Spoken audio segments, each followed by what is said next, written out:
याद रखना, यदि परिवार में मनमुटाव हो जाए तो वो परिवार तक रखना। परिवार में यदि मनमुटाव हो तो वो घर के भीतर तक रखिएगा, घर के बाहर उसको मत जाने दीजिए। घर के बाहर यदि वो मनमुटाव चला गया तो लोग उसका गलत फायदा उठा लेते। यदि आपके घर में आपके भाई से, आपकी बहन से, आपके पिता से, आपके या सास ससुर से या किसी से भी बनती नहीं, मत बनने दो, उसको घर के भीतर रहने दो। लेकिन घर के बाहर ना, ये राम कथा सिखा रही है। क्या सिखा रही है? राम कथा एक धार्मिक ग्रंथ के साथ साथ एक सामाजिक ग्रंथ है। यदि घर पे झगड़ा हो, यदि पति पत्नी घर पे कितना भी युद्ध करें, लेकिन सामने, सबके सामने प्रसन्न प्रेम से, सास बहू की भले बिल्कुल ना बनती हो, बिल्कुल ना बने, घर पे दोनों एक दूसरे से ना बोले, लेकिन दूसरों के सामने क्यों? ये उल्टी शिक्षा नहीं है, ये ऐसा है कि जब लोगों को पता चलता ना कि इनकी तो आपस में बनती नहीं, तो लोग जोड़ने की जगह और तोड़ने की कोशिश करते हैं। ये कलयुग है भाई। लोग ये नहीं कहेंगे कि तुम अच्छा करो, तुम सेवा करो, लोग और अरे हाँ तुम्हारी सास तो ऐसी है, तुम्हारी बहू तो, बताओ ही मत। अपने झगड़े, अपना मनमुटाव अपने तक रखो, अपने तक रखो, बाहर मत जाने दो। लक्ष्मण तो गुस्सा थे ना कैकेयी से, जब निषाद ने कैकेयी की बुराई की तो लक्ष्मण भी कर देते, लेकिन नहीं, लक्ष्मण क्या कह रहे हैं? भैया माँ को बुरा मत बोलो, भैया माँ को बुरा मत बोलो। और लक्ष्मण निषाद को समझा रहे हैं। बहुत अच्छी बात कही यहाँ लक्ष्मण जी ने, काहू न को सुख दुख कर दाता, निज कृत कर्म भोग सब भ्राता। ध्यान रखिएगा, इस दुनिया में किसी को दुख देने वाला कोई नहीं होता। हम कहें कि हम उनके कारण दुखी हैं, तो वो दुख, हमको दुख देने वाले होते कौन है?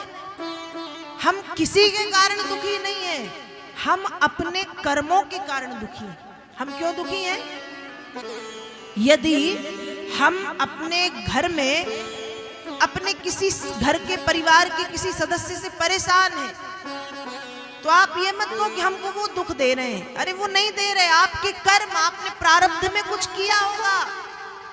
वो कर्म पीछा नहीं छोड़ते, वो कर्म पीछा नहीं छोड़ते। तो काहू न को सुख दुख कर दाता, निज कृत कर्म भोग सब भ्राता। किसी को सुख और दुख देने वाला दुनिया में कोई नहीं होता, अपने अपने कर्मों का सब यहाँ पर भोगते हैं, अपने अपने कर्मों का। आपने जो किया है आप वो भोगेंगे।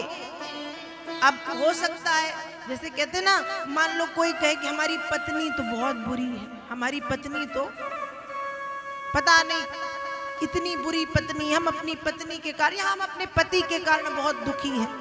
ठीक है, वो माध्यम है आपके दुख का, लेकिन कर्म आपके प्रारब्ध के थे कि आपने प्रारब्ध में कुछ ऐसा किया कि आपको ऐसा मिला, ऐसा पति, ऐसी पत्नी या ऐसे रिश्तेदार या ऐसा मित्र या कोई भी ऐसा मिला जिसके कारण आपके जीवन में दुख आ रहा है।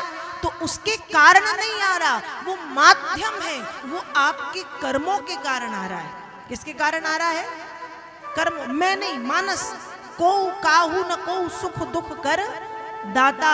किसी को सुख और दुख देने वाला कोई नहीं। हम कहें हम अपनी संतान से बड़े सुखी हैं, हमारी संतान हमको सुख दे रही, संतान होती कौन है सुख देने वाली? माध्यम है। हम अपने कर्मों से सुखी हैं। किससे सुखी हैं? हम अपने कर्मों से सुखी हैं। हम अपने कर्म से सुखी और हम अपने कर्म से दुखी रहते हैं। तो आज निषाद ने आके जब लक्ष्मण जी को कुछ बोला कैकेयी मैया के बारे में, तो लक्ष्मण तो वैसे ही पहले से गुस्सा थे, चाहते तो बुराई कर लेते, मन की जो बात थी वो निकल जाती, मन हल्का हो जाता, लेकिन नहीं। लक्ष्मण जानते हैं कि परिवार की बात परिवार तक ही रहे तो ज्यादा अच्छा है, बाहर नहीं जानी। निषाद भले बहुत अच्छे हों, लेकिन माँ को बुरा तो नहीं बोलूंगा। लक्ष्मण क्या कह रहे हैं? माँ की कोई गलती नहीं, माँ की कोई गलती नहीं। भाई ये तो विधि का विधान है, जिसने जो किया है कुछ होगा विधान, कुछ होगी नियति कि वनगमन हो गया, कोई बात नहीं, माँ की कोई गलती नहीं। निषाद को समझाया है और अब प्रातः काल होते ही नित्य क्रियाएं करके राम जी, लक्ष्मण जी, सीता मैया वहां से आगे बढ़े हैं। निषाद ने खूब रोकने की कोशिश की पर राम जी नहीं रुके।